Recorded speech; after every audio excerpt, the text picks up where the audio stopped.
Salam untuk kita semuanya, berjumpa lagi dengan saya di channel Aritela Tutorial, tempat kita untuk berbagi informasi seputar informasi pendidikan dan informasi guru, serta informasi honorer dan informasi lain yang ada hubungannya dengan dunia pendidikan dan guru dan dunia honorer, atau informasi lain yang relevan.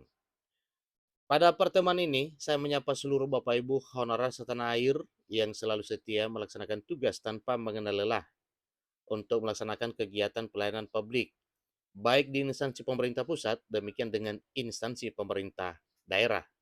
Saya yakin bahwa Bapak Ibu honorer selalu semangat dan selalu dalam keadaan sehat walafiat. Informasi terkini terkait dengan nasib baik honorer disampaikan bahwa Undang-Undang Aparatur Sipil Negara 2023 berpihak pada tenaga honorer.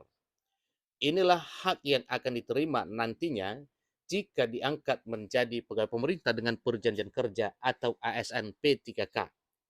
Nah, Bapak Ibu, terkait dengan informasi ini tentunya kita ingin mengetahui kira-kira bagaimana Undang-Undang ASN 2023 yang berpihak pada tenaga honorer dan apa kira-kira hak ASN P3K nantinya ketika sudah diangkat menjadi aparatur sipil negara dengan status pegawai pemerintah dengan perjanjian kerja atau P3K. Bapak Ibu, mari kita simak informasinya dan jangan lupa dukung channel ini dengan cara like dan subscribe, share, dan komen serta nyalakan tombol notifikasinya supaya semua informasi yang disalurkan melalui channel ini selalu update di layar Bapak Ibu. Tanpa basa-basi lagi, langsung pada informasinya. Klik Pendidikan memuat satu informasi penting mengenai nasib honorer ke depan, yang mana ini adalah merupakan satu kabar gembira terkait dengan nasib baik honorer dengan adanya Undang-Undang ASN 2023 yang telah diresmikan pada 3 Oktober 2023 yang sifatnya berpihak kepada tenaga honorer. Undang-Undang Aparatur Sipil Negara 2023 ini memberikan payung hukum bagi tenaga honorer yang selama ini tidak mendapatkan kejelasan di instansi pemerintah karena bukan bagian dari pegawai negeri sipil maupun pegawai pemerintah dengan perjanjian kerja atau P3K. Berkat adanya Undang-Undang Aparatur Sipil Negara 2023, tenaga honorer nanti akan mendapatkan kesejahteraan yang lebih apabila diangkat menjadi P3K. Sebagaimana kita ketahui bersama bahwa pengangkatan tenaga honorer menjadi aparatur sipil negara dengan status P3K atau pegawai pemerintah dengan perjanjian kerja, ini merupakan salah satu solusi yang dipilih pemerintah untuk menyelesaikan permasalahan tenaga honorer di negeri ini. Pemerintah akan mengangkat sebanyak 2,3 juta tenaga honorer menjadi P3K yang terbagi menjadi P3K full time dan P3K part time. Namun ketentuan pengangkatan tenaga honorer menjadi P3K tidak dijelaskan dalam Undang-Undang Aparatur Sipil Negara 2023. Dengan demikian, maka gebrakan yang dilakukan pemerintah bersama dengan DPR RI segera bergerak cepat untuk merancang penerbitan peraturan pemerintah turunan dari Undang-Undang ASN 2023 tersebut. Menteri Penanggulangan Aparatur Negara dan Reformasi Birokrasi Menpan RB Abdullah Azwar Anas menjelaskan bahwa ketentuan mengenai P3K full time dan P3K part time akan ditetapkan secara rinci melalui peraturan pemerintah tersebut nantinya setelah terbit. Dalam Undang-Undang Aparatur Sipil Negara 2023, ini mengatur penyelesaian tenaga honorer sampai dengan Desember 2024 mendatang. Sehingga dengan disahkannya Undang-Undang Aparatur Sipil Negara 2023, maka tenaga honorer dapat bekerja di instansi pemerintah tanpa khawatir terkena PHK di akhir November 2023 nantinya.